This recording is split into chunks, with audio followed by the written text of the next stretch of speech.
crazy story. Just like the others, how am I always involved? I can't explain it. Must be something in the air, or maybe it's just me. Is it me?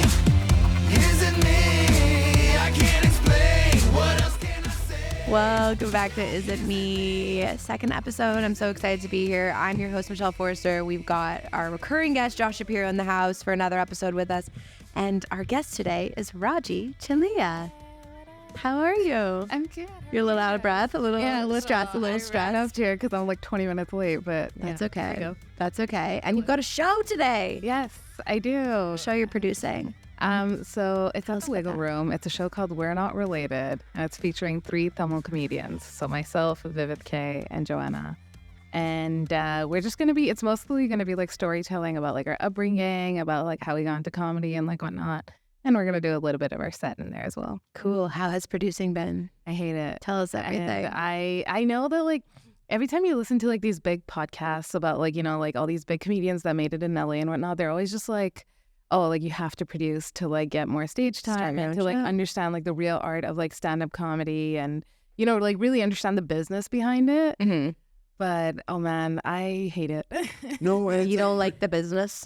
No, I just want to go up there. I just want to do my thing and get off stage. You know what I mean? Like, one thing I have to say about producing is it'll also help you understand how then other producers are feeling about like stuff you're doing, you know? Sure. We're like producing, we're like, oh, okay, there's this, so maybe I should, you know? Yeah, producing is thankless. There's no like it's really like people are not, I find anyway, in my experience, is like people are not super grateful because, and I don't think that's anyone's fault. I just think that comedians have this hustle mentality of, I just need one more spot. I just need one more spot. I just need one more spot. So, you know, when like when I was starting, I remember every time I would go to the bathroom, I would take out my phone and I'd be like, okay, now I have to message like 5 producers. Like, and I would just message, like copy paste the same message. Yeah. And so it's like you don't get a lot of love when you're producing a show.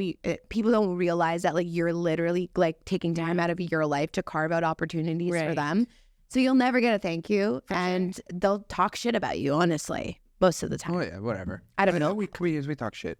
Yeah, I love it. I don't care about it anymore. Yeah, I'm like, I hope you talk shit about me. I don't take talking shit amongst comedians like bad because I think that's what we do. Yeah, and like it's fun. Yeah, it's kind of like it's kind of like this like unwritten rule we all get to be like part of, is that like, and I think it's like I don't take it personally anymore because I'm like, I know I'm just venting, and like I think that's what we're all just doing is kind of like venting. We're all kind of like off in some way. Yeah. And we're always like, yeah, this person does this, but we love them. So we got to talk shit a little bit to like deal with the shit they do, you know? Yeah. We all got to get the shit out. Yeah. Is there like any like thing you love about producing though? No. Has there ever been a time? Yeah. I mean, like, sure. It's like when it's done. No, like, at the end of the show. Sometimes you make good money. Sometimes you make, but it's never worth it. I would rather like not make and not, but it's just sometimes when the show goes really well, everyone's happy. Yeah, it's a great show. That feels awesome. That feels great. Yeah, crowd's happy, sick. That's awesome. Last night we had a good show, and like the energy is good after like a good show. Yeah. I think the only time I've ever felt like proud or really like, okay, like what motivates me to keep doing this is if like a new comic comes and like it's like their first time and I get to like be part of their first time. Or like at Giggle Fest, it was really cool to see like people who had never produced shows like go out on a limb and produce their first show, and then like it's part of the festival. And then I got to see some of those shows go on and do JFL, and I was like, hell yeah, like, you know, and you feel like a little bit part of it. For sure. Like you contributed to it. So that I would say is the only reason I'll keep producing. What you did with Giggle Fest was so cool because I know the Empress Show obviously made it. Empress Show, yeah. Fest, and I was able to be part of it this time, and I was like, dude, like if it wasn't for that opportunity, I don't know if it would have came about. Yeah, I mean, and it turned out I'm sure. Like, I'm not taking any credit whatsoever. Yeah, for sure. Ellie Gill like sold the shit out of that show, and she sold it. It was the first sold out show, but there was space for it. Exactly. And if that's what you producers do, we create space, and if whatever people choose to do with that space, great. Sure. Yeah, but you'll never get a thank you. But it's cool that you're producing with like 2 other friends, and like it's like really a show like, about your experience. I'm so happy you're doing that show because I saw Raajiee in Toronto. She opened for. Sundar. Yeah, Sundar. And it was so cool because it was like all people that were Tamil, and she just like watching her do that show, you like radiated like I've never seen before. Yeah. And it was like just cool to see like your element. It was the best of times. And honestly, this is something that we struggle with, especially as like immigrants. Well, I mean, kids of immigrants, is relating to like the public audience, which is mostly white, right? Yeah. Like, I mean, a lot of the time, yeah. So it's like oftentimes and I've been struggling with this for the past 2 years that I've been in comedy, is like, do I pander to the white audience or do I stay true to myself and make them understand my story? You know what I mean? For sure. Yeah. And that's always been a struggle. So when I get opportunities like that, like performing to an all Tamil audience or like a very diverse audience, I feel like I really thrive and I'm able to do different material. Like that set that you saw, like it's completely different. Yeah. Like I probably put like one joke that I do in English in there, but that's about it. She was like speaking English, she was speaking Tamil, and like everyone was fucking laughing. Like even when I stayed to watch the set, like he was doing the same thing. For sure. Yeah. And it was like, and I didn't know what he was saying. But I knew, like, I was part of it because everyone, like, you could tell it was just like everyone was just relating to like a very specific experience that you all shared. Yeah. So that's really cool. Yeah, and I love that you're creating space for that. Thank you. Yeah. I'm excited. So cool. Well, good luck tonight. Thank you. And maybe we'll see you producing in the future. Or this will be my last ever. If ever you need to vent, these are the two people you vent to about producing. I will thank you guys for that. Yeah. Josh literally owns a comedy club, which is the worst. Yeah, like, I hate it. Yeah. He asked me like 9 months in advance to cover for him for 1 week. And I was like, yeah, no problem. Yeah. And at the end of the week, I was like, you are doing God's work. What you do is really selfless. So, well, I mean, at the same time, it all started just because I wanted more stage time. I feel like that's why it always starts. Yeah. For sure. And so then it's selfish to selfless, but it kind of spiraled into opening a comedy club. The plan was not to open a comedy club. It just spiraled into it, which is like why almost I think I hate it, because like I didn't go into it with the intentions of doing this, but I believe there's something special there, and I believe it's a great room, and I believe that like the city needs a room like that, and that's why. And Tuesday Night Live's like that magic. It was like, that's exactly it. Like you found that magic, and then that's what led you to open the comedy club. Yeah, no, but like that show, do you remember Tuesday Night Live? I don't think I've ever gotten a spot at Tuesday. Right after, yeah. Really? For Oh sure. my God, you would have loved it. It was great. It was like the one show that like everyone that went there, they were like, I just felt like everyone in this, that was my first experience of like really everyone in the scene kind of being friends and like hanging, like, cause you had that hangout spot in the back. Yeah. And for so long when I started stand up, like I felt like most of the time when I would get to places, people thought I was someone's girlfriend. Like so many times people were like, oh, like whose boyfriend, like whose girlfriend are you? Like who's going on stage? And I was like, I'm going on stage. Yeah. You know, and I'm kind of feeling that lack of not having friends, not having the hang like in Toronto. It really does change comedy as an experience for sure. 100%. Like it really, really does. Stand-up comedy in general is such an isolating, lonely art form. For that sure. Unless you're in like a group of stand-up comedians, no one really understands it, right? But then also like it's like we don't talk enough about like those late nights that you're driving home like alone after a stand-up set. You're lonely as fuck. So right? lonely. Like, it's like, yes, you can hang out with like a group of comedians and whatever, but when you're on your way home, you're just like, it's just you and your thoughts and like going over your set and whatnot. And you can't call like your friends or whatever at like past midnight. One, they don't get it. And two, they're not awake. We're like on like completely different schedules. For sure. Right? For sure. But that's why I like having people to kind of debrief this with community is so after. important. Yeah. Because I'm like, we're all going through this alone, but now we're going through it. I can go through it alone next to you going through it alone. Yes. You know, and so if you feel more seen. Yeah. And then you can kind of like, and then also like some of the best nights are like after a set, or it's like after you've had a bad set, after you had a good set, like you, whatever. For me, I talk to sometimes to Pantelis about this. I don't know if you guys have experienced, but whenever you like have like an amazing set, and I've heard like, you know, more like established comedians talk about this feeling is like when you kill and then you just have to go home.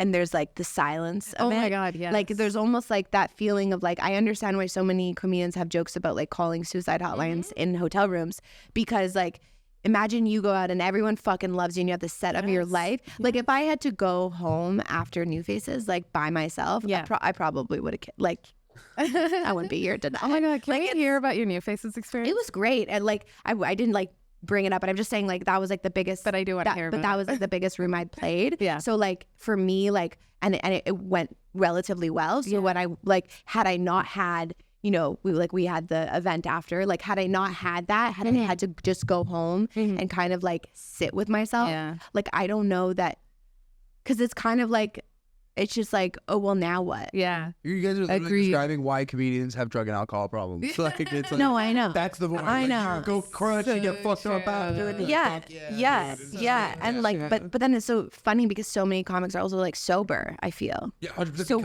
what the fuck do they, like, what do? They just go home and I guess, I don't know.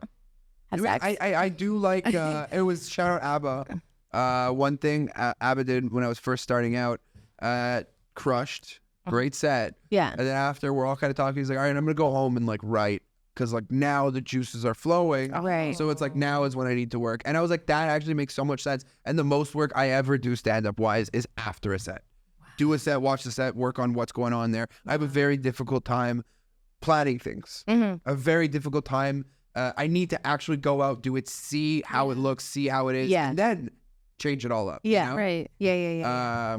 So that's, you know, maybe that's like a huge thing. Like you get sober after a certain time, but like you're doing stand up forever. You go home and you're like, you're writing new jokes. You're getting ready for tomorrow. It's like, that's your fix. Your fix is when you get on stage tomorrow, your sets that you're doing, and you're just getting ready for that until then. Right. I feel like I have the opposite. Like I go home and like write when I bomb really hard. Like when I bomb really hard and I have to sit with myself on the subway home and I'm just like, that's when I go home and I write. Or if I go to a club and I see someone do like insanely well and then I'm like, oh, I gotta go home. Like that's, I don't know that like I would know how to write after a good set. Like I would just. Yeah, I don't think I'd be able that's to do really that. Interesting though. Well, just more sometimes like, especially me, I just say so many things differently. Yeah. I change the way I'm delivering jokes constantly. Yeah. So tapping into that way of saying it that I like the most. Oh, and then like letting that way. Right. And then letting using that to sometimes. You guys ever have like a moment where like, oh shit, these 4 bits connect. Yes. Yes. Boom. You just have this mega bit now. Yeah. It's the best. And then I find that happens on like great sets. That like piecing together your act is a lot easier. Definitely bombing a shitty joke. You can fix the joke or write new jokes for sure. I get that too. Yeah.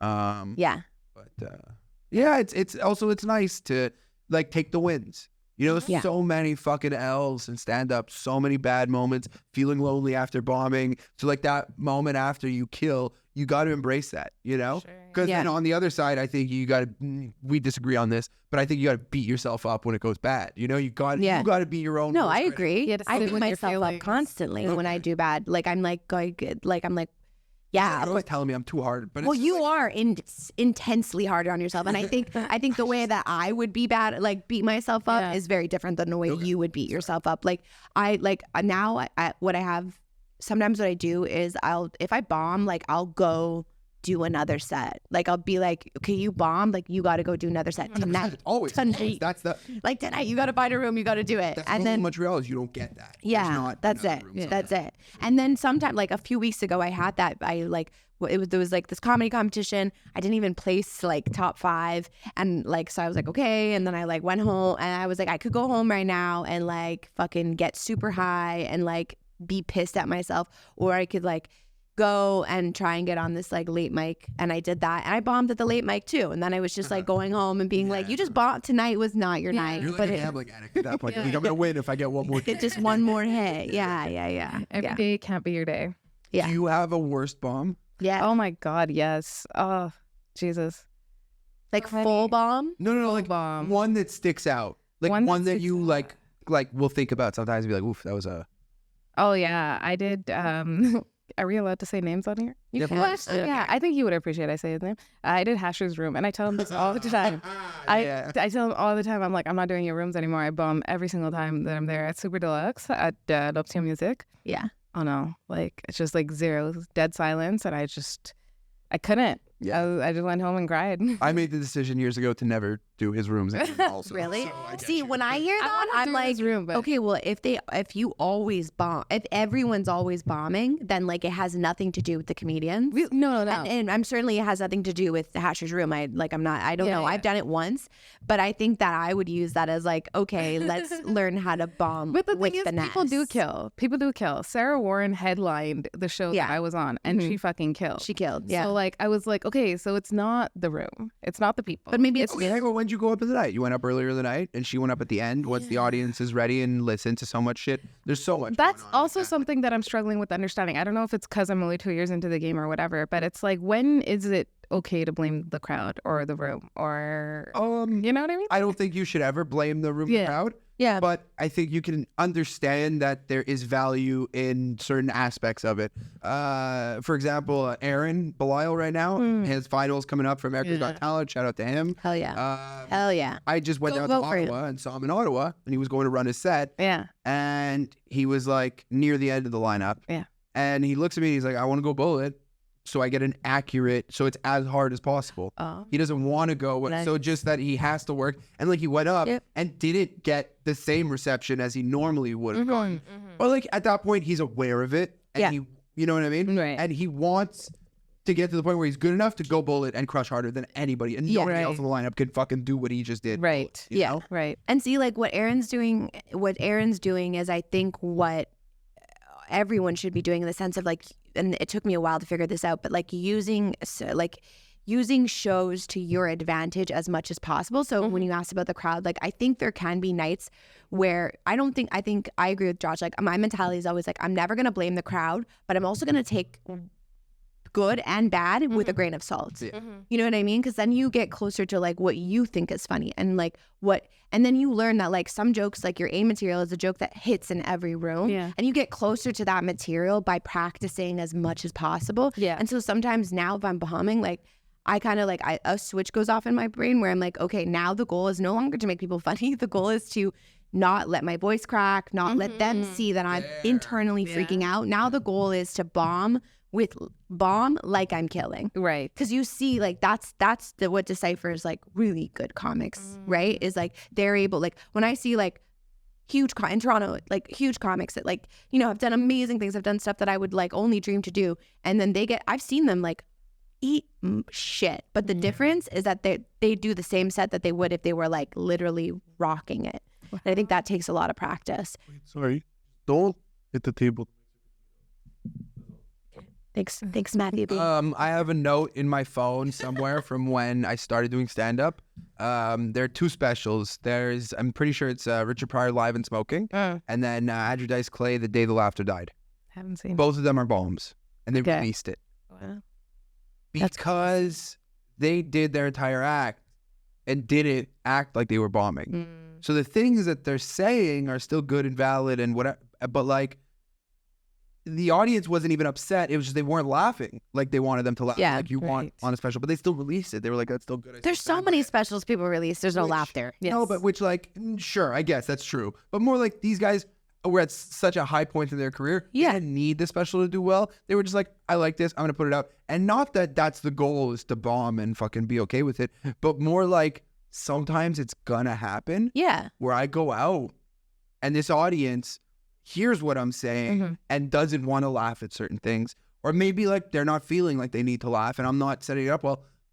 But as long as they're taking it in well and not being turned off or being like cringed or like in a bad, as long as they enjoy, like my first set ever, I just wanted them to listen to me. I didn't care about last. I want these people to hear what I'm saying, because when I don't like someone, I zone the fuck out. Right. I do not hear anything anymore. I do, you check, you know, and that's it. I just didn't want that to happen. So, I don't know. There's value in everything. I just think. There's just, and it's just like, I think shifting mindsets, like just, that's that's what you got to do. How do you feel like, do you take bombs personally? For sure. Yeah, for sure. I mean, we all do. It's like a whole room of people like literally hating what you're saying. You're just like, okay, this is my biggest fear. Yeah, absolutely. Most people's biggest fear. When I was in Paris, I did French comedy like twice. The first set that I did, like absolutely no one laughed, and it was like this, like fucking like huge ass room and whatever. It was my first time performing in French. And I think I did 4 minutes because I couldn't get to the 5-minute mark. I couldn't wait for the light. I just wanted to get off. And I got off stage. And like, again, this was in Paris. The French comedy community is something that I don't know. You know what I mean? Like, I don't know anyone there. Yeah. And there's just this one guy who saw me performing in English. And he's like, hey, if you're bilingual, come do this show. He's like, you're really funny or whatever. Yeah. So I did it. I get off stage. There's absolutely no one. No one was like, hey, good set. No one was. Right. You know what I mean? Like, no one that I knew. And sometimes, people can be a little standoffish when you're new and whatnot, right? Yep. So I just fucking the worst part was that my coworkers came to see me.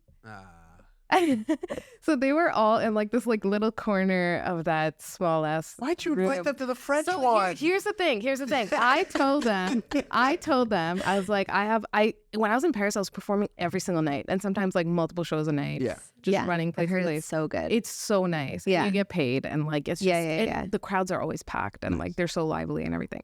So I told them, I was like, you guys can come see me when I'm performing in English. And then I posted about this French show because as you do, right, to try to get people to come. But who the fuck knows me in Paris that's going to come to a French show? But anyways, I posted it. One of my coworkers saw it. I was like, you're performing in French? And obviously they're French as fuck. So they're like, we're going to come to that so that we can understand the jokes. I was like, you know what? I can't stop you from doing this. Yeah. So they got tickets. They came. They sat in the corner, whatever. When I was done, when the show was done, they all came out. And I literally wanted to cry when I saw it. Because I was like, here I bought. Here are these people that I'm going to go into the office the next day in Paris and I'm going to see them. And they all know that I ain't shit. Yeah. You know what I mean? No, I mean. But it's always that. It's always when there's people there because once you start bombing, you're like, oh no, they're here. I'm bombing. Let me fix this. And you just cannot get out of it. At a point, I just wanted to switch to English. I was just like, let me just do this in English. This way, like, at least you know that I'm funny. Like, you can understand something, and then I can walk out gracefully, right? Yeah. But no, they were also sweet after it. They were, like, buying me shots and, like, whatever. We got, like, pretty drunk, and then... But the entire time, I just wanted to cry. Yeah. I got in the metro, and I was just crying the whole way home. But luckily, it's Paris, so it's only, like, 15 minutes away. So it's, like...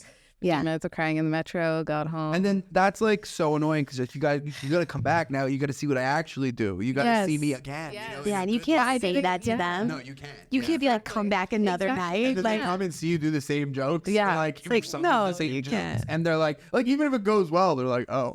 I'm at a point now where like I really like. I have friends who are like, I want to come watch, and I'm like, look, fine if you want to come watch. Like, I try now to only limit it to like my sister, my cousin, people that I know like have seen me do my set like a million times, and also people that I know that when I come off, like they're not gonna like, it's okay, you know what I mean? Yes. Because I don't need that. Like, that is the worst. I can only picture like walking to the table, and then just like you got to do the dance where they're like, good job, and you're like, no, we know it wasn't a good job, and then it's like just like awkward and like I think when you start out, you really want to like.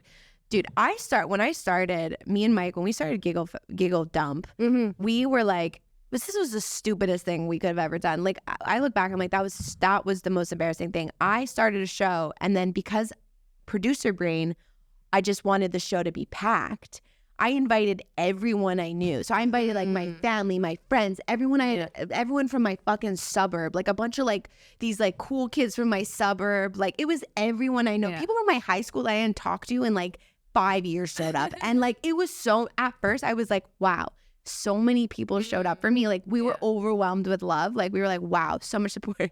We get up and I'm like, oh fuck, now I gotta do stand up. I'm a month in front of all these people that, let's be real, some of them are rooting for you to fail. Yeah, of course. Yeah. Oh my God. Yeah. Like, and you see it in their faces and the little comments they make when they're talking to you about it. Oh my God. Dude. Oh gosh. And I did that thing, you know, when you're new and you play with the microphone? Yeah. I was just like fucking hand jobbing the fucking the line all night long. And I will attest to the fact that her mic really sucked. Oh my God. Oh, is it? Bad. Yeah. Oh God. Holy shit. I can always count on Josh to be like so like openly honest. I remember one night we're talking and he looks at me and he's like, you know, when you started, you were so fucking bad. I was like, I didn't think I was that bad when I started. But it was true. Sick to see her like get good. Yeah. You were my like number one supporter. He would come. It's like so fucking crazy. Yeah. He would come up to me a lot and be like, that's so funny. Like, good, keep going.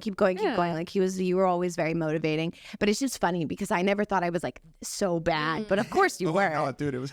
I was bad. But I do have to say, they did it well. It was not good, but they were very aware that it wasn't good. And you guys would start riffing and shitting on each other. And then the comics would go up and be like, what the fuck is going on? Yeah. You guys would do the games in between. It was and everyone's crazy. like, dude, what is going on? It was just like the most. And all the comics crushed because like they like got everyone down to like fuck around. Yeah. It was like a Looney Tunes. Like it was always like kind of like, and it was always such a fucking like nightmare. Like now I look back and it was like I would just be stressing like the whole day, and then I would be stressing, and then I would like, and when I get stressed, sometimes I get like really irritable, and I would just like snap at Mike, and like I give so much credit to Mike because he put up with my ass, and he was really good at like, Michelle, it's fine. Like, dude, like Mike, for all his things, he's really good at like not caring too much about stuff. You know what I mean? So I can see that about he him. didn't care that much. So he was like, he brought me down because I thought it was like, for me, I was like, oh my God, all these comics, like the comics have to feel taken care of. The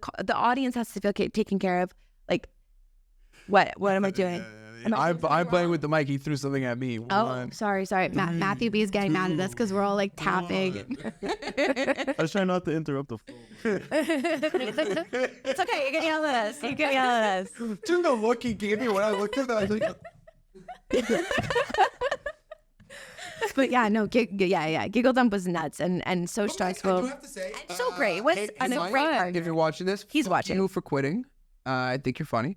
I hate when funny people. Yeah. But he never really tried. He never really, because rather than doing something that he cared about and bombing, he'd rather go up and do something stupid and bomb, so that he could get off with his boys and be like, I fucking was doing that stupid shit up there. It doesn't fucking matter. But like, you go up there and he's talking about something that you actually wrote and tried and care about and want to do well and bomb with it. It feels so much worse. For sure. Yeah.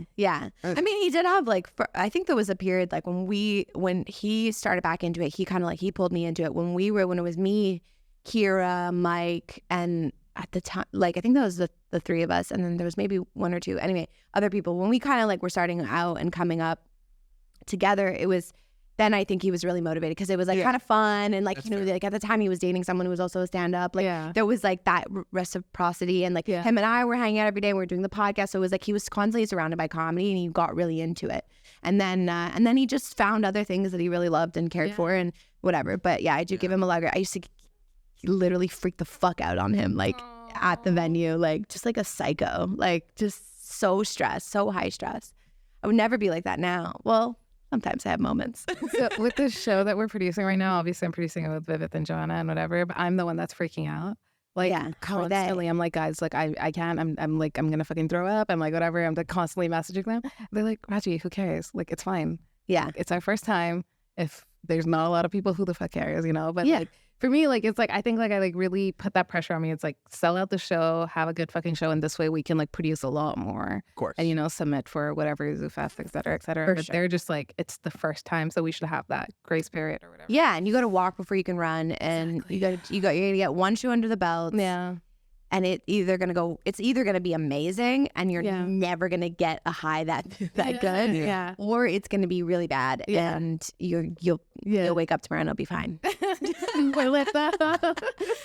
be great. Who's hosting? No one's hosting. Oh, so it's just shotgun. We're just Who's first? I'm gonna go first. Okay. Yeah. So I'm just gonna like fucking introduce the show and like whatever. I'll do my thing and then It'll be great. It'll be so great, honestly. And so like, is the majority of your audience like so far like Tamil? It's gonna be mostly Tamil people. So dude, it's gonna be so sick. Yeah, that's like cool when you like have like a kind of like a built-in fan base. Like that's gonna be sick. That's what everyone's trying to do. Yeah. So if what you're doing is like what everyone is trying to do. We spoke about this once, and you mentioned on the podcast that it's hard for you to do what you want to do on stage to like white audiences who don't understand. So having the opportunity to like work out in a room like that and being able to develop the material properly with an audience that understands, rather than just going out and just having a bunch of confused white people staring at you. Yeah. And you're like, this isn't even like, I don't even get to know what's good and what's because you just don't get it. Yeah, that's like true. you could build it there and then translate it for I think you could translate it too. Like I think, but yeah, totally. You need that room that the rest of us are graced with, that maybe you don't like, that you don't necessarily have, so you have to create it for yourself. And that's my mantra for I tell comics all the time, like it's like if it's not there for you, make it. Like just make it, carve out the space, do it, because there's gonna be, you can do it. Like this is true. You just have to try. It's just been like a struggle with like the Tamil community here, because when they don't really understand stand-up comedy, it's very new. You know what I mean? Okay. Like, whereas in Toronto, there's enough of a Tamil population that like they just put like, I mean, also he has a huge following, like Sundar has a huge following, so he was able to pull in people like very easily. I don't have that. So it's like every time that like, I'm like thinking about it, I'm like, okay, I'm producing the show. Yes, maybe we're going to be half sold out, 75%, whatever. But the next one, it's like, if I do have a following, you know, obviously it's not going to happen overnight. But if I do, like, it's just going to be that much easier to sell out these shows. For sure. So it's like, there's also like, I mean, obviously stand-up comedy is changing now, whereas like TikTok is taking over and like, it's helping in a lot of ways for stand-up comedians, right? But it's also like, if you're not good at that, or if you're not willing to put the time into TikTok, is there still a way to become successful? That's the question I'm asking myself every day. I think everybody has expectations. And that's just not what it is. It's you post and build a repertoire of stuff that you like. Right. Yeah. Even if you're not getting views on it, once you finally do get that one thing that pops off. Yeah. Everybody. What, Matt Rife right now. Yeah. Yeah, so he said it's one video. Yeah. There was one video. Yes. What's his name? Raajiee, same thing. One video. Yeah. And then everything else that he had, they went back and watched. But you have to have stuff. That's the thing. But you have to have stuff for people to binge. Exactly. Because once they get like upset, when you get someone who's just like, oh, I fuck with this person, then that's the TikTok obsession of like, people are literally watching each other do like fucking household tasks. Like it's like, come clean my toilet with me. Like it's insane. Absolutely. And we're like obsessed as a society with like watching people do stuff that like we would do, or maybe in the aesthetic that we would want to do. And so there is like that bingeable aspect of like, if you really fuck with someone, you really like them, it's like you want to know everything about their life. Absolutely. So when you want to go to their page, you want to be able to watch as much as possible. But if you're not sharing that with your followers, then that's where you're maybe going to drop off, where like they'll hit a like, but then they're not going to necessarily follow. Right. I struggle with TikTok. For sure. Because I don't want to share that much of my life with people. Exactly. I feel like I'm vulnerable every night on stage. I don't want you to see the inside of my apartment. And that's an ego thing I have to like burn your dismantle. material, right? Yeah. So I don't know. There's so many different opinions about whether you're burning or not. A lot of comics will say you're not, that people that see that joke online want to see it in person. Right. Once. Yeah. They like that joke. They want to come out. They want to see it once. They don't want to see you do that joke. Unless it's like I find like long form stories. Sometimes people like fucking Bert Kreischer with the machine story. Yeah, or Chrissy D's 9/11 story. Like I would love to see his 9/11 story in person. I saw Hannah Berner live at the JFL, and she's great. She's amazing, and she did all of her jokes that are on TikTok. So it's like, like it's like she posted it, but she still did it live, and people still fucking laugh. Like that's awesome. That's great. Which is like, I was like, oh, so you could do that. I feel like Hannah Berner's also somebody who's kind of like, her delivery's not the same every time. Sure, yeah. She does so much crowd work that then gets into the bits. So it's still like almost naturally happening sometimes. You know? That like if you do a bit, like most comics are pretty consistent with how they deliver things. Yeah. And if you put that out there, it's almost like misdirects are so important and things like that are so important. I guess it depends on the bit too. Yeah, for sure. If it's just a funny thing, then like, that people can listen to it over and over again. There are things like that. But then there are the things where you need the trickery that we're doing as comedians, you know? Yeah. But I do think that we are moving towards people wanting to see bits over crowd work. So, like crowd work is kind of like overdone now. So posting bits is definitely necessary. So it's how do we fucking do that without, you know? Yeah. It's like, I do think there's a lot of bits that I, like me personally, I do once. I go out on an open mic or something, I record it, I tell a story, or I do something once, and I'll never really do it again. So I feel like posting stuff like that is good. Yeah, and being okay with people seeing like your process. People are also really into like seeing like behind the scenes, and I think there are people that would hop on with you, and then if you like made that joke into something in your act, and they saw the evolution, like if they see you on stage, they're like, oh my God, like I know where that started. Like I was there when it started with whatever, like a TikTok like rant or whatever. But I don't know, I haven't figured out TikTok at all. And it literally is debilitates me every day. Same. Like I'm on it so much, but I can't post. It's so weird, but like you gotta do it and then it becomes normal. Yeah. Yes. It's all about consistency. Yeah, it's like brushing your teeth. Matter. Yeah. Even if you put up shit, it's fine. It's And just you have to put it consistently. Yes. And that the thing that humbled me the most about TikTok, because I think at one point I'd been like, I'm working so hard. Like I'm working so hard. You can tell us, Matt. I'm working so hard at like in every other way. I feel like I'm like really putting everything I have and want into comedy. I'm like, I'm working my ass off. And so then to me, I'm like, oh, well, I don't have to do TikTok because I'm working so hard. This is my max. And then at JFL at the TikTok panel, Hannah was the one who was like, you want to say you have to go out and do a set every night, then post a video every day. Yeah. Like you can post a video every day. Like that's part of the work ethic. Okay. Like you, like that same like hustle mentality is like, if you're going to hustle every night and do 3 fucking shows per night, well, then you can post 1 video every day. And it's like, I know. And I'm like, oh, I don't want to. Yeah. We're at a point, I think, where there are too many comedians.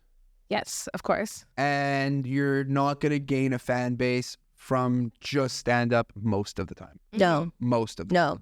You have to do other You stuff. got to do something and then do stand-up. And realistically, it's like you're doing that other thing so you can get the people to stand-up. And I see it with so many people. Yeah.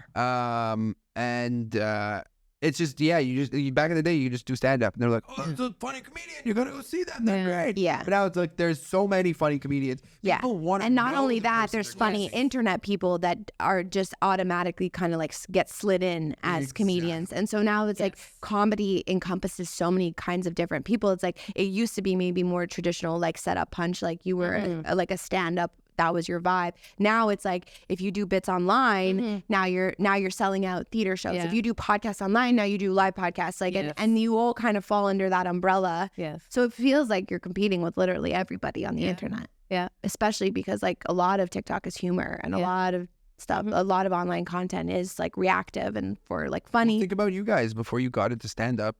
You were, let's say you're going to go see stand-up. Yeah, And you see a bunch of lineups. Yeah. You're going to look for a familiar name and choose that one. For sure. for sure. You're not going to just go to, you know what I mean? No. So that's what it is. I think it's just insane finding a people who way show up to for- the stand-up show sometimes. I'm like, why are you here? Yes, exactly. Fully. Like what life events got you to this room right now? Like, but I think it's interesting. I think there's also, on the other side, there's also like different ways to do everything. And there's always an alternative way. And I'm sure there's, I'm sure there's a way but you just have to put the effort into finding the alternative way. But I think what you're doing is cool because you're like shopping for, like, you're carving out an audience that maybe was never exposed to stand up. And so that's beautiful in and of itself. Yeah. That's something like Eva did that. Like Eva found people that would never go to comedy shows. Like these were like the cool, like the first time I went to the Kickback, I was like, I am like in this room, I am a 6. I gotta leave. Like I don't stay in rooms where I'm not like, everyone's so hot. It's like DJs. It's like, it's like a nightlife. It's like people who would normally be, to be honest, in my opinion, like at Apartment 200. Yeah. And then like they're at a comedy show. Right. And like, that's crazy. So it's like, there is other ways Yeah. to do it, but it's definitely like, Producing a show in Montreal and, trying to build community there, I don't know like how far that's going to get me, to be honest with you. Because again, we're such a small like Tamil community, too, Yeah. right? So it's like, that's where I'm like, okay, Toronto is where What? it's at. Just because how many people come to there. Toronto. But low key, that's your base. Like, Yes. You post on TikTok. TikTok's really like location based. Yes. They're Is it? near you. They see your stuff. They watch it. They go, oh, we just wanted to stand up. This is great. Yeah, TikTok's very location based. Oh, I didn't know that. You probably get like a mix because you live in Toronto and Montreal, but like I get a bunch of Montreal people randomly who have very little. Oh, I get no Montreal. I get a lot of Toronto food people though. Yeah, I do. And it's like I realized this maybe during the pandemic. It how like you see like social media people or like YouTubers or whatever, and you almost like don't take them seriously because they're kind of a joke and their whole thing is like a joke. Yeah. But then like a year or two later, you're like, oh wait, this person has 5 million followers. Yeah. Now. And Everybody, all the time. knows And then- who they are. Yeah. And the whole time I'm like this fucking dummy. Yeah. You actually, I find I watch myself change my opinion. It's like, oh wow, like they would have never gone to 5 million had they not had their bullshit like 300 views. Very and they like, true. it's just more like the ego. For me, it's just like, it's the ego. It's like, I'm just thinking of like people from my high school. It's just like, what the fuck is this bitch doing? Like, what's so embarrassing? Like, this is cringe. What you're saying about people from high school thinking that about you? And that's what I envision when I like post TikToks. I'm like, it's gonna come to someone who I know, Right. or someone I dated. But that's very deep rooted in that, like, we grew up thinking heavily about what people think about us, right? Yeah. And like dismantling that is very hard. I think I've gotten to that place with like crowds, and also in Toronto very much I've gotten with like that way with the back of the room. Like when a good comic walks in and I'm going up, it used to be that I'd be like, I have to kill so that this person thinks I'm funny. Yeah. And I'm like slowly letting that go because I'm like, I'm here. This is a rep. Like it's like you walked in on a workout for me. Like you're not at the comp, whatever, the end game. Like, well, the New York comedians talk about that all the time because they do the cellar to work out their stuff, right? And like people who go on like a weekday and like are watching them and seeing them bomb, right? They're like, but this is not like, this is just the process, you know? And then like you can't cancel a comedian just because you saw them bomb like once, you know what I mean? And if anyone, but a lot of people will. Like a lot of people will. If it's the first time you see them, you're like, that person's not funny. But that's my biggest fear, especially with the Tamil community, is that like if they see me bomb, like is it gonna be like, oh, but she's shit? Like it's like, oh yeah, we went and saw Raajiee, but she's shit. Like, you know, I know that they have a lot of like a huge heart and they have a lot of space for like their own community, but I'm scared that like they would come to that conclusion if I do bomb in front of them. So that's why I'm always I'm 1,000% more nervous performing to the Tamil people than I am to like performing to white people or like.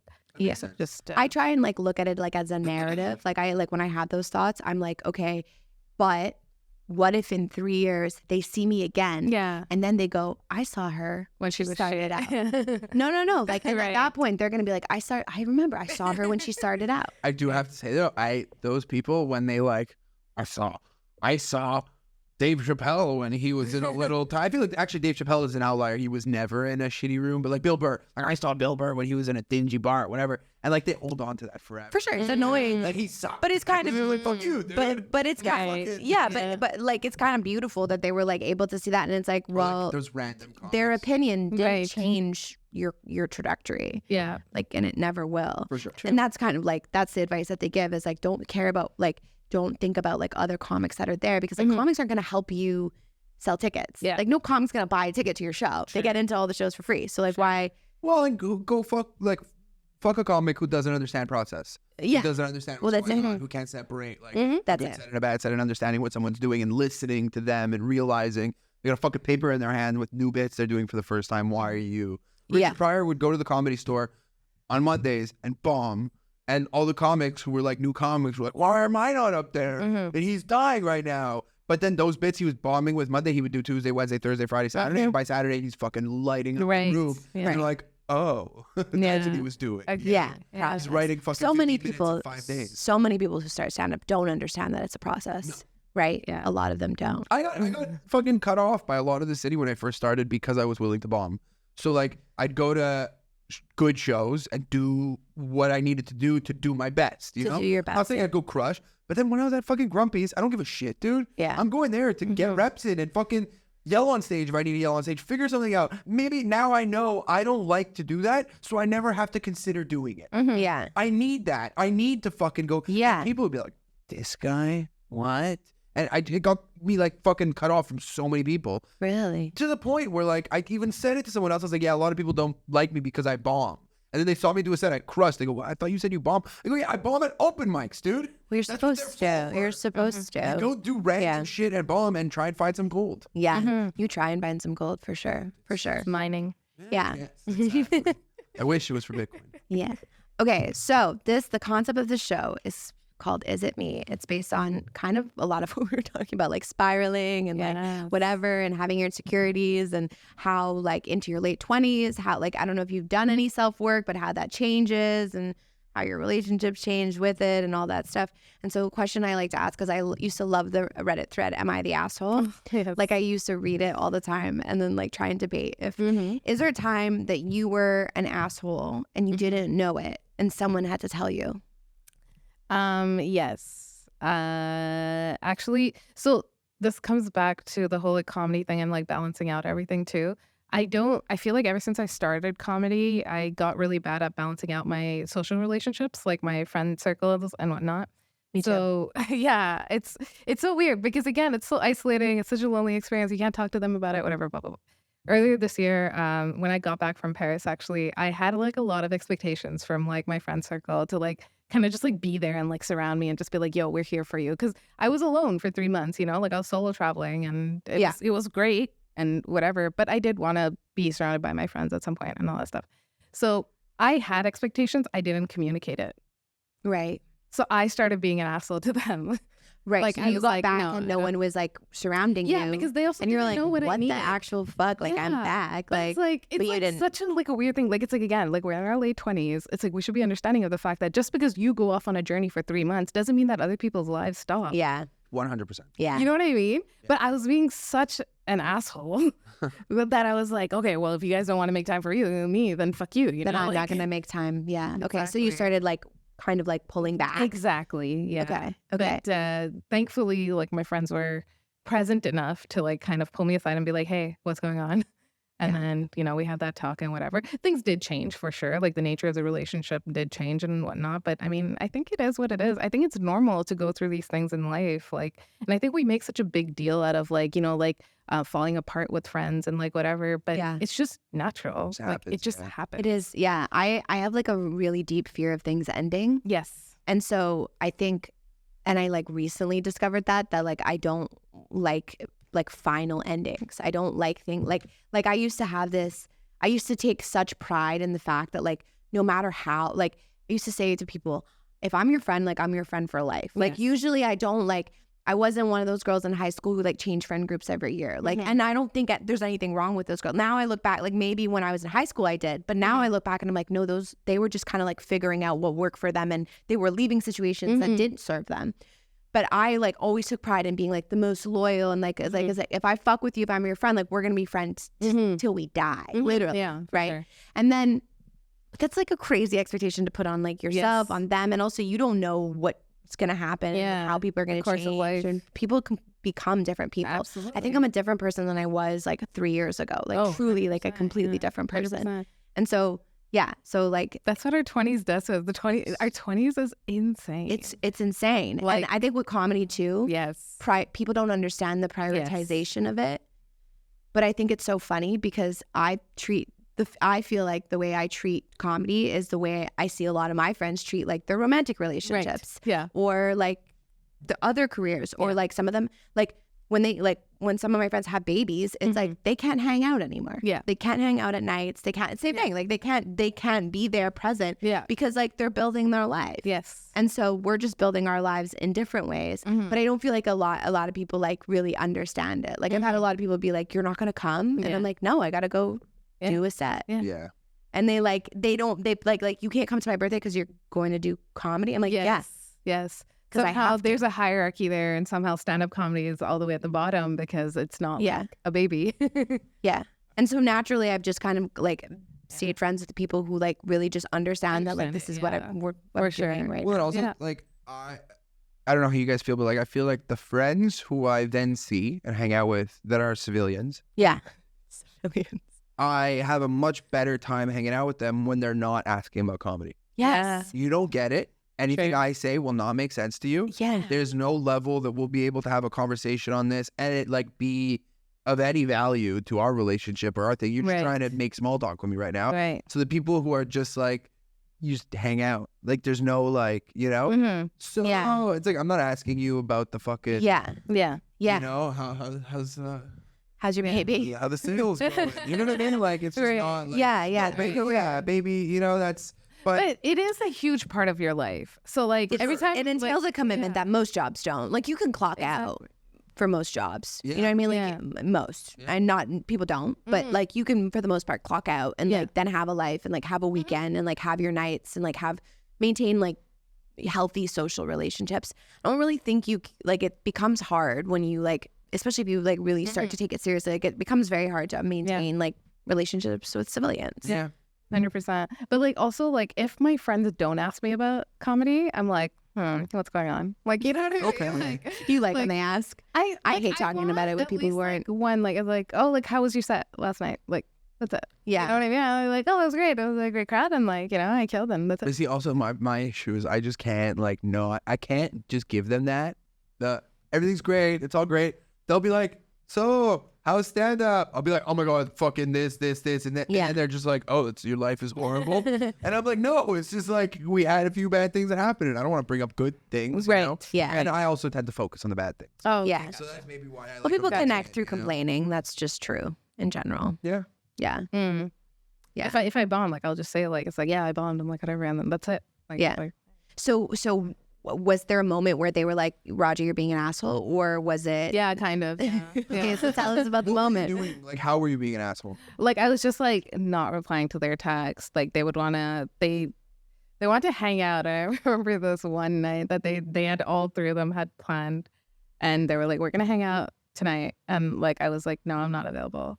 I could have made myself available, but the truth is like I had the office Christmas party that night, and then I just hung out with some other comedian friends, and I just like I was being an asshole. I could have. Well, you were hurt that you were hurt, so you were rejecting them before they could reject you. Yeah. Exactly. In a sense, like protecting myself, but that was really a stupid thing to do. And then what happened? So did they like call you up, or they like, or one person was like, is One everything person okay? came and saw me at a show that I was doing, Dan Kessler's show at McLean's, and was like, "Hey, so what's going on?" And I was like, "Oh my God, this is happening." And It's happening. we had the conversation, and initially I was very defensive, but then the more I thought about it and putting myself in their point of view, I was like, it's so true. Like I'm expecting like these silly things at this silly old age, which just doesn't make sense. So then it was really like learning a lot about myself and like what I need from my friends, what I need from relationships, and also how to sit with my emotions, which is something that I don't do. I just kind of run away from it, you know?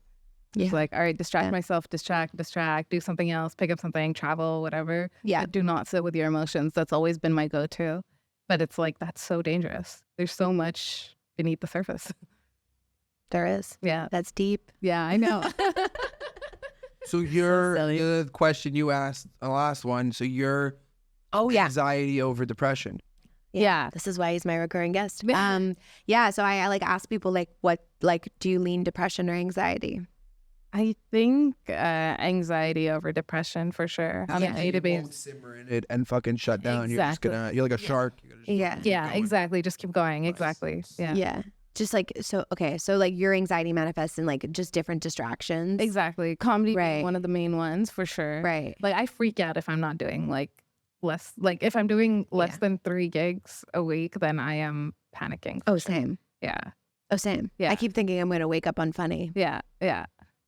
Like wake up Constantly. and like Like just I'm be scared like- of bombing at our own show today. Like I can't stop thinking about it. It's gonna, but like, whatever. it's so much better than you just going in big dick swinging like True. fucking True. kill it. Yeah. oh yeah, yeah. Because I've done that, and I've had a few times where I'm like, this is gonna be sick, Really? and then it's so bad. Oh no. I've had And that hurts too, even more because then you just like climb the ladder, you put yourself Yeah. up somewhere, and then you just like fucking fall. Last night at the Nest, it was a Saturday 8 p.m. show, and I was opening, and I was like, "Oh, this is gonna go so well," and it did not go well. Yeah, The crowd was like half asleep, and also I guess I just wasn't bringing in the energy, so you were opening or you're hosting? I was opening. I did hear that last. That was particularly tough. Yeah, It was I have heard that. But too. it's also like a tricky season for comedy, right? Like Right. because back to school, tourists are leaving. Yeah. That's fair. Yeah. A lot of people are getting sick right now. yeah. I feel like the fall though it picks up. I feel like October is gonna be great because like then it gets cold and we kind of want to do stuff inside. Now Yeah. we're still kind of like making the most of the outside. So Sure. yeah. Damn. Okay. Cool. That's so cool. Is there a time where like someone was a really big asshole to you and you had to call them out? Like outside of comedy? Yeah. Or inside of comedy? I'm sure it happens a lot inside of comedy. Honestly, I have to say, inside of comedy, not a lot of people have been assholes to me. Like, I can't even like think of one right now. Outside of comedy, yes, many times, and I'm pretty confrontational. Which You is are? like, yeah, I'm pretty confrontational. Wow. Like, it's like if I like feel a certain way, like I will talk about it, and I will be like, "Hey, we need to talk." Message the person, either meet up or phone call, and then just fucking on. So you send a message and you're like, hey, we need to talk about Yes. something, but you don't go into what you need to talk No, about. because I'd rather do it either Yeah. by like That's good. phone call or like in person. just because text is so like so bad, misconstrued in so many different ways, and I just don't want to deal with that misunderstanding. I feel like everyone whenever I'm writing people over text, like I feel like everybody like is angry at me when they're texting. Absolutely, yeah. If you put a period behind your sentence, then I'm like, you fucking hate me. You hate me, and I am the worst person. I in the do world. text offensively. I literally have to always like send like you put a clarifiers to Josh, be like, I'm not like pissed. It's just coming off pissed. Yeah. Yeah. I text. But no, definitely. I'm defensive as a person. Sometimes even like, the night my girlfriend thought I was upset at her. Yeah. Because I said NP. Okay. And it was just like, I was going to see her. You got to hit those vowels. You got to hit those vowels. I was going to see her in 15. But you know what? Also, I accidentally hit the thumbs up. So God. NP, thumbs up. Yeah. No, that's kind of weird. Not for anything. Thumbs up is the most passive aggressive emoji. Absolutely. Horrible. I hate it when so you much. do this to someone, it's like, it's kind of like, you're not worth my time. So I'm just going to. Yeah, absolutely. So just throw up the finger you want. Okay, but I will say one time, like some scenarios where it's okay to use a thumbs up is if, let's say, someone texted you at night and you didn't reply to them because you fell asleep. The next morning, that message of like, hey, like, are you home yet? Doesn't apply because yes, you are home, right? And it's been like a whole 8 hours. You could thumbs up the message because that would be confusing for me. I feel like at that point, more like you're okay doing it because you're tired and waking up and you're like, fuck it. That would be like. But you like react to thumbs up. Exactly. Okay, I thought you were sending like a thumbs up emoji in the morning. That's wild. I'm talking just on the side. That one is. I reacted thumbs up. Okay. Yeah, sometimes reacting thumbs up is useful. Yes, but it has been weaponized by passive aggressive people. Yes, certainly. Yes. Yeah. No, yeah. I mean, there's some people who I talk to a lot, and we're always on the go. So those people, it's okay, quick. Yeah. You know, even a thumbs up, whatever. Just because like we both know, right? We're both doing stuff, and it's not. But then the second we're dealing with somebody who like is a real person, you got to be like a real person, not a comedian. Yeah, I think I've been criticized by many people for being dry over text, but I just try and be efficient. Yeah. And I'm just like, I try, I don't know. Unless like it's someone that you talk to regularly, like you said, if they call you out of the blue, it's like so fucking traumatizing. Like I think I'm like, I have like PTSD about phone calls because I used to get like really long phone calls. I used to get called, like Mike would call me and then my best friend would call me. And it was like every day they would call me for like 40 minutes. Really? And I was just like, that still kind of like figuring out the people pleasing. Didn't even realize that I was people pleasing by being on the phone with them. But like I never wanted to be on the phone. Mm-hmm. And I literally had to, and it had nothing to do with how much I cared about them or if I wanted to know how their day was. But I just knew that they were calling me to fill time, like to fill space because they couldn't be alone. Oh my God, yes, like that's the worst. The drive home. I was like, and then when I realized that, I was like, I don't have to do this. This is very draining for me. Right. But then my solution was just to go on Do Not Disturb for everybody. Oh, okay. And now it's like, and honestly, it's a lifestyle, babe. I double call you. I don't even give a fuck, dude. Because double call you get not disturbed. Right. So I just go with the. If I'm calling her, I go intentions. Real ones know that you call twice, and if you call, and also it's like if you call me, like I'll always call you back. Like if I say I have a missed call, I'll text the person like, hey, like I'll call you right back, or like whatever. Like sometimes it's just like. It just gives me anxiety that I'm gonna have to like get stuck in a conversation I can't get out of, which is crazy because I guess I could just be like, I gotta go. Yeah, I have a hard time leaving calls for sure. It's difficult. Yeah, I had somebody who I was working with like business wise, and they were so I think they like don't trust anyone, so like they didn't want records. No, if I wouldn't get on the phone with them, they would think that something was wrong. I was like, I'm fucking busy, dude. Like, I can't do this fucking 2-hour phone call every day. And I know if I get on the phone, I can't get off. Yeah. Or if I get on the phone and I get off quick, like, it's just like every fucking time. And I was like, I would notice that if I didn't take the call or if I like was like, okay, I gotta go, I gotta do this. There were issues in the relationship after. They were like upset and they were weird. To the point where like I made a comment to somebody about it. And they were like, you gotta just answer those calls. I was like, that's like crazy, you know? Because some people need to. It's difficult. That feels like that was more of like that person was just like controlling. Maybe, but I just feel like we need to have trust in our relationships, but because so many people screw so many people over, it's just hard. Yeah. We need to trust that this person, if this friend who I have, we don't talk for a week, there's not a problem. Yeah. We just were busy and didn't talk for a week, you know? Yeah. We were just saying this last time. Like, we were just saying episode 1, like so many people are not honest about how they feel, that it causes so much anxiety in our like everyday interactions. Absolutely. And like the fact that you, like even you sending a text being like, hey, something like, hey, we got to talk, let's meet. Like, I appreciate that so much. Like I appreciate directness. I like people, I gravitate towards people who are direct, who kind of just tell it like it is.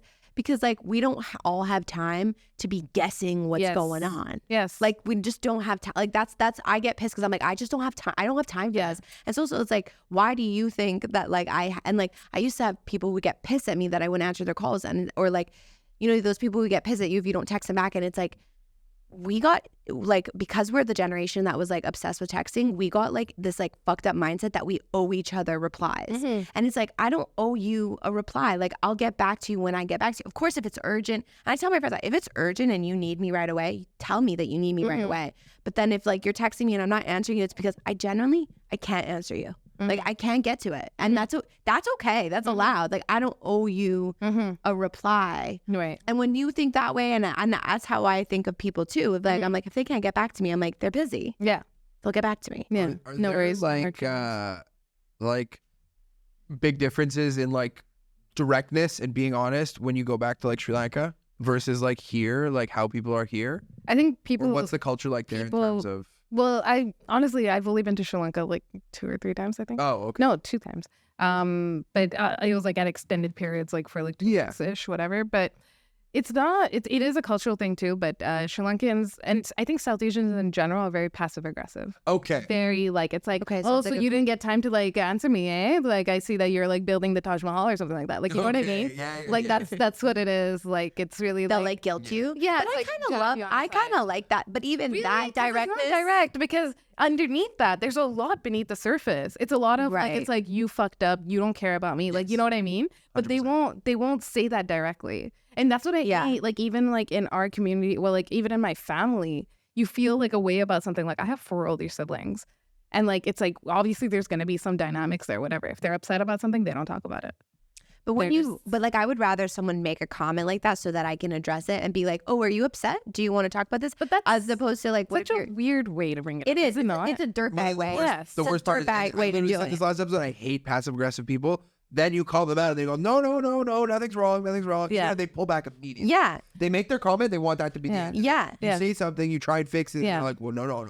But I think that's fuck you. I think that's fucked. I think like fuck you. Like you like stand behind what you feel. And like you clearly had the balls to make this little comment. You wanted me to feel a type of way about it, and now you don't want to talk about it. Yeah, that's not how things work. Yeah, it's a little bit of like the wuss-ish way of like getting out of it, right? Like it's like, let me bring it up, but I won't exactly go into details because God knows what's gonna come out of this. But I have to say, I was passive aggressive for most of my life. I was passive aggressive too, like, because that's what I knew. Like in my family, like it was, you're upset about something, you make a little jab about it, you make like some sort of like sarcastic remark, and you move on with your day. You know what I mean?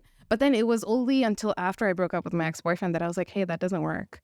Like it's like you can't just passively bring up things and like expect it to. Oh my God! Yeah, in a relationship, no way. Yeah. You got to talk about it, go through it. It's annoying. Absolutely. Like, 100%. And like when I would bring that up, like, well, I mean, I think I learned throughout the course of my last relationship was that like you really do need to be direct. And when I did start becoming direct, I was like, this works even outside of a romantic relationship. Yeah. So I started doing that with like my friends, with my sisters, like with my family, whatever. Your relationships like get stronger when you do have confrontation. When you get confrontation and you overcome and you surmount it, then you have like a kind of like now you've gotten through stuff together and your bond actually becomes way closer. Like people that I'm the closest with are the people that I've been through the most shit with, but we've been through it together, and we fought like and stuff, but if you're able to sit with someone and respect that like you hurt them, you should care more about the fact that you hurt them more than like anything else. And so that's what I realized is like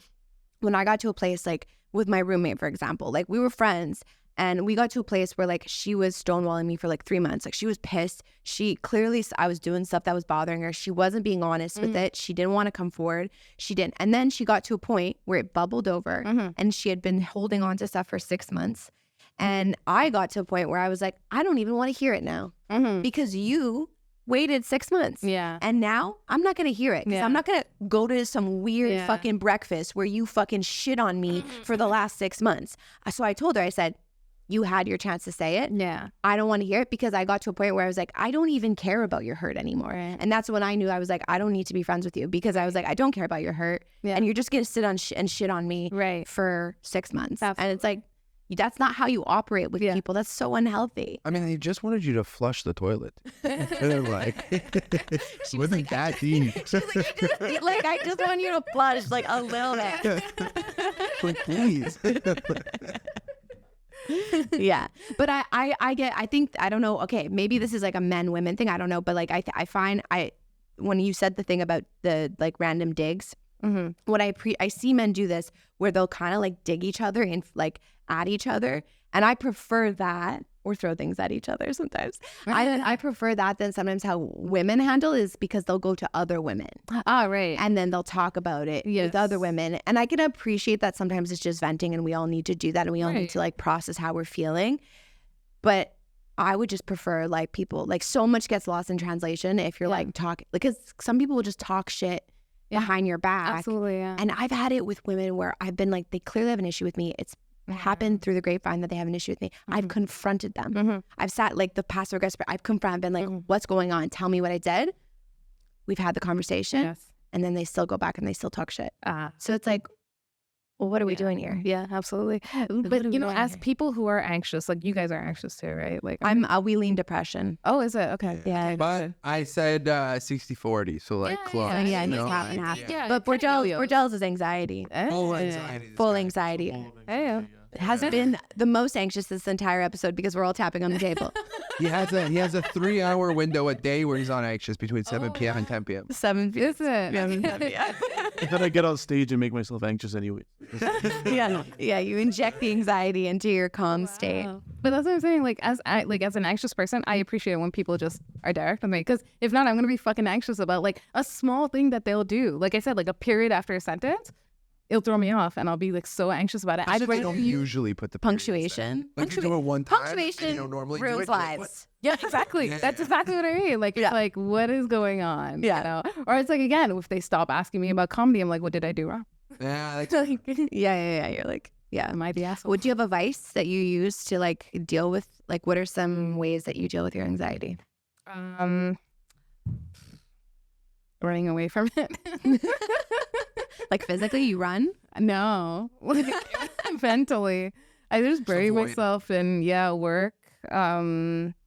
Comedy. I started working out again, so I think that's been helpful. That helps, yeah, for sure. I was in therapy for the longest time, and then I stopped.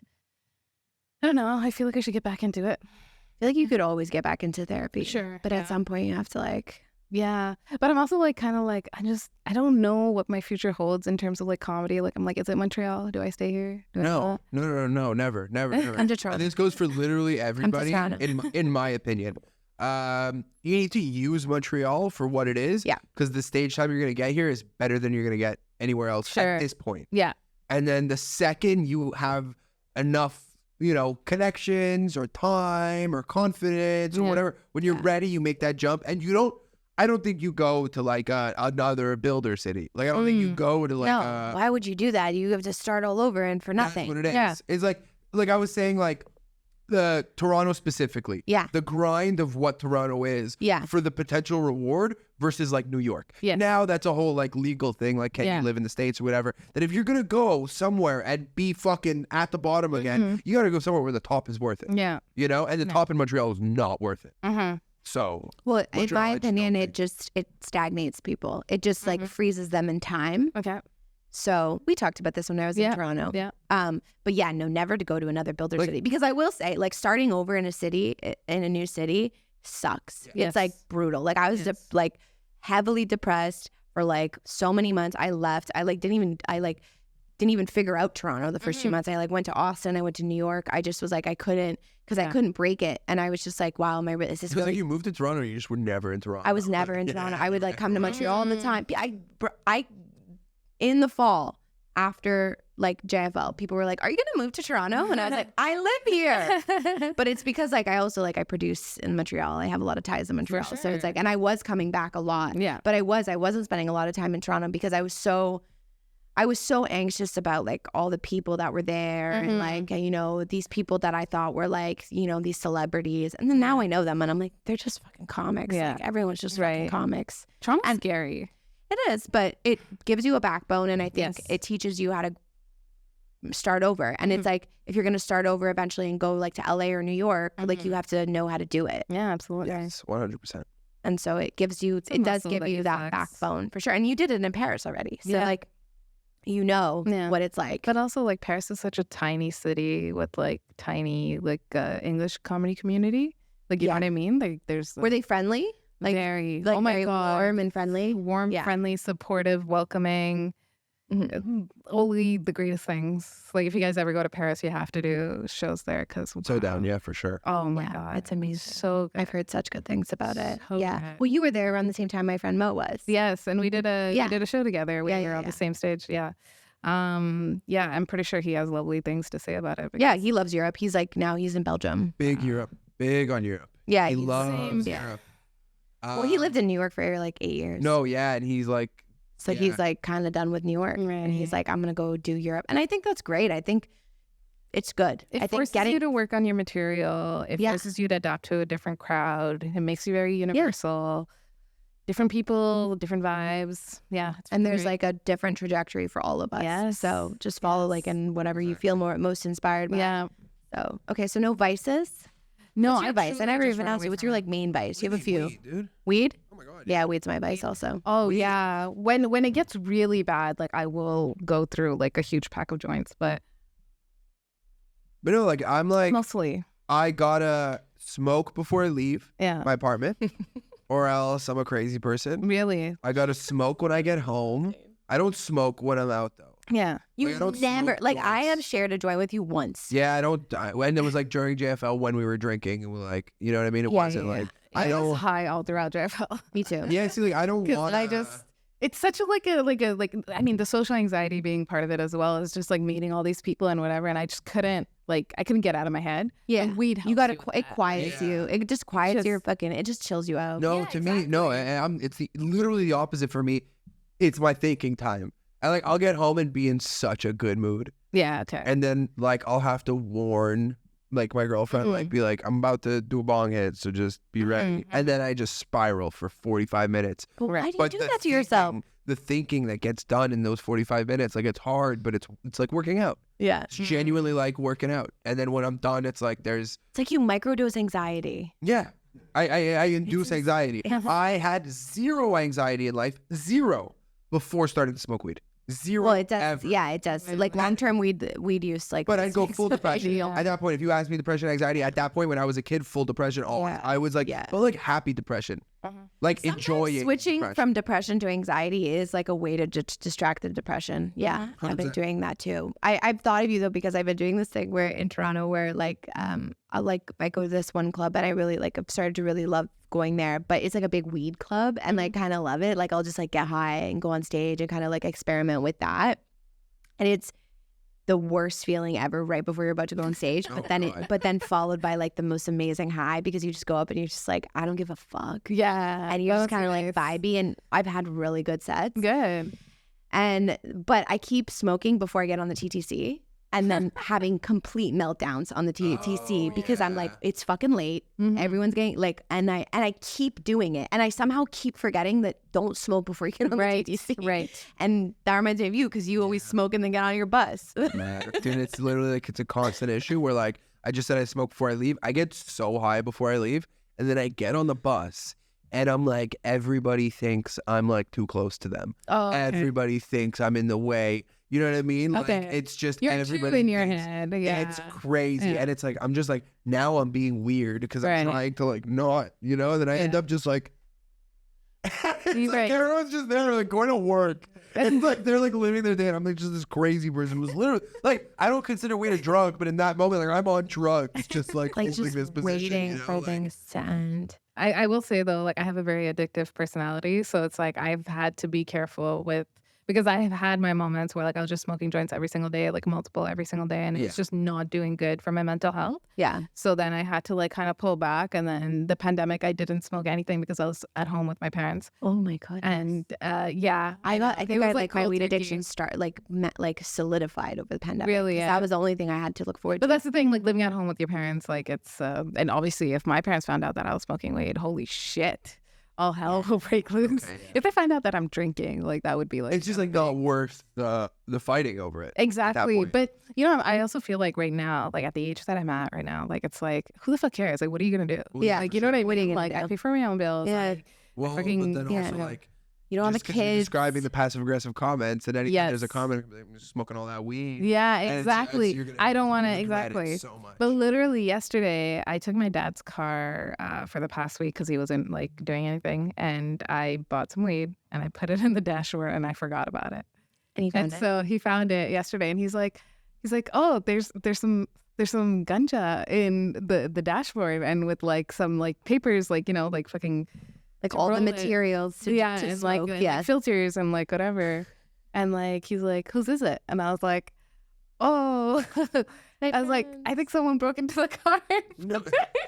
Oh my god, it's probably the dashboard is on the passenger side. You could have just said my friend stashed it. I drive your car, so it doesn't make sense. I can't even reach it. It's a fucking huge ass car. Like I can't even reach the dashboard. Anyways, like he kind of did he believe you? No, he's like, okay. And then he literally was like, it's okay to do these things, but he's like, just make sure that you don't get carried away. And like, blah, blah, blah. And I was like, oh, damn. My dad's also getting like fucking old. So he's very like emotional and like all like. Would your mom be the more judgmental one on it? I truly think they don't care because they see like, what's legal now, right? That helps with parents. Exactly. But like I smoke at my parents' house. They don't like, care. It's like I work hard. I do my job. I fucking finish school. Like, what more do they want? Yeah. Yeah. I come home at the end of the night, you know what I mean? And like I help them out with whatever they need help with. I'm a good immigrant daughter, so yeah. Just buy a bag of Coke just to leave it in the fucking see what he says about that. Yeah, just be like, people just keep breaking in and leaving drugs here. It's insane. What kind of operation is this? God. That's insane. Okay, well, Raajiee, we have to wrap up because I think we're at an hour. Do you have this is likely gonna come out in October. Do you have anything you want to plug? In October, any projects you're working on, or anything you're excited on? Excited about? Just follow me on Instagram. Oh yeah, follow you on Instagram. What's your Instagram handle? It's RAAJIEEC.